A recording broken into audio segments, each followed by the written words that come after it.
राहुल गांधी को विपक्ष का नेता चुन लिया गया। कांग्रेस अध्यक्ष मल्लिकार्जुन खड़गे के घर पर हुई इंडिया गठबंधन की बैठक में यह फैसला हुआ। 10 साल बाद ये मौका आया है जब विपक्ष के नेता की कुर्सी खाली नहीं रहेगी। 200 से ज्यादा सीटें जीतने वाले विपक्ष का एक नेता इस बार सरकार के सामने उसकी बात रखेगा। ये मौका अब राहुल गांधी को मिला है। अब ऐसे में ये जानना और भी ज्यादा दिलचस्प और जरूरी हो जाता है कि राहुल गांधी को कौन सी पावर मिलेगी, यानी राहुल गांधी का अधिकार क्षेत्र कितना बड़ा हो गया है। दरअसल राहुल गांधी को सरकार यानी पीएम मोदी के सामने बड़ी पावर मिल गई है, क्योंकि नेता प्रतिपक्ष को कई अधिकार मिलते हैं और ये पद बहुत शक्तिशाली होता है। अगर राहुल गांधी इस पद को ना लेते तो एक बड़ी राजनीतिक चूक कर जाते। लोकसभा में नेता प्रतिपक्ष को सदन के नेता यानी प्रधानमंत्री के बराबर ही तरजीह मिलती है। नेता प्रतिपक्ष का दर्जा एक कैबिनेट मंत्री के बराबर होता है। कैबिनेट मंत्री की तरह ही नेता प्रतिपक्ष को सैलरी, बाकी भत्ते, सुविधाएं सब मिलती हैं। रिपोर्ट कहती है कि नेता प्रतिपक्ष को हर महीने 3.5 लाख के आसपास रुपए, 1000 का सत्कार भत्ता, कैबिनेट मंत्री के लेवल का घर, कार और ड्राइवर के अलावा सुरक्षा सुविधाएं मिलती हैं। इसके अलावा नेता प्रतिपक्ष को करीब 14 स्टाफ मिलते हैं, जिसका पूरा खर्च सरकार उठाती है। सदन के भीतर नेता सदन यानी प्रधानमंत्री की तरह ही नेता प्रतिपक्ष के बोलने की कोई समय सीमा नहीं होती।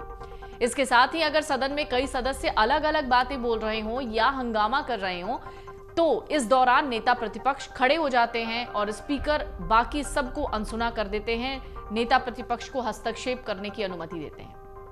नेता प्रतिपक्ष के पास बिना नोटिस दिए सदन में कभी भी हस्तक्षेप करने का अधिकार होता है, जबकि बाकी सदस्य ऐसा नहीं कर पाते।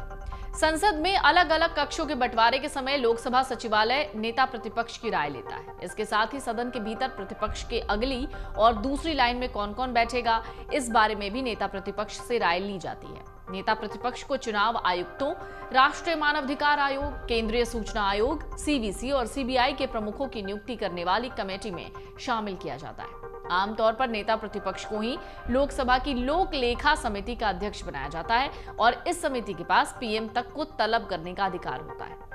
लोकसभा में नेता प्रतिपक्ष यानी लीडर ऑफ अपोजिशन का पद पाने के लिए किसी पार्टी के पास 10% यानी 55 सीटें होनी चाहिए, लेकिन साल 2014 और 2019 के लोकसभा चुनाव में किसी पार्टी की इतनी संख्या नहीं थी। इस वजह से नेता प्रतिपक्ष का पद 10 सालों तक खाली था। 2014 के लोकसभा चुनाव में कांग्रेस ने 44 सीटों पर जीत दर्ज की थी। मल्लिकार्जुन खड़गे कांग्रेस संसदीय दल के नेता थे, लेकिन उन्हें नेता प्रतिपक्ष का दर्जा नहीं था।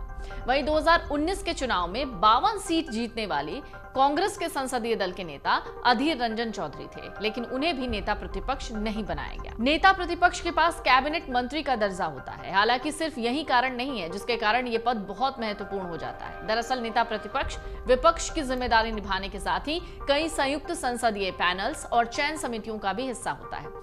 इनमें सीबीआई के director, central vigilance commissioner, Bharat निर्वाचन आयोग के मुख्य चुनाव आयुक्त और चुनाव आयुक्तों की नियुक्ति, मुख्य सूचना आयुक्त, लोकायुक्त और राष्ट्रीय मानवाधिकार आयोग के अध्यक्ष और सदस्यों को चुनने वाली समितियां शामिल हैं। नेता प्रतिपक्ष के तौर पर राहुल गांधी का इन फैसलों में सीधा दखल होगा। इन कमेटियों के फैसलों में प्रधानमंत्री नरेंद्र मोदी के साथ ही अब नेता प्रतिपक्ष राहुल गांधी की सहमति भी जरूरी होगी। राहुल गांधी सीबीआई और ऐसी ही दूसरी एजेंसियों को लेकर सरकार को घेरते रहे हैं। ऐसे में अब इन एजेंसियों के शीर्ष पदों पर नियुक्ति में उनकी भी अहम भागीदारी होने जा रही है। इसके साथ ही नेता प्रतिपक्ष के रूप में राहुल गांधी लेखा समिति के भी प्रमुख होंगे। ऐसे में सरकार के आर्थिक फैसलों पर बारीक नजर रखेंगे, उनकी समीक्षा भी कर पाएंगे। लेखा समिति ही सरकारी खर्च की जांच करती है। ऐसे में राहुल गांधी को नेता प्रतिपक्ष के साथ ही ये जिम्मेदारी भी अपने आप मिलने जा रही है। राहुल गांधी नेता प्रतिपक्ष बनने वाले गांधी परिवार के तीसरे सदस्य हैं। उनके पिता राजीव गांधी, मां सोनिया गांधी दोनों ही नेता प्रतिपक्ष रहे हैं। राजीव गांधी 18 दिसंबर 1989 से 24 दिसंबर 1990 तक इस पद पर रहे। वहीं उनकी मां सोनिया गांधी 13 अक्टूबर 1999 से 6 फरवरी 2004 तक इस पद पर रही हैं। अगर आप ये वीडियो YouTube पर देख रहे हैं तो हमारे चैनल को सब्सक्राइब करें और बेल आइकन को दबाना ना भूलें। अगर आप Facebook पर ये वीडियो देख रहे हैं तो हमारे पेज को लाइक करें।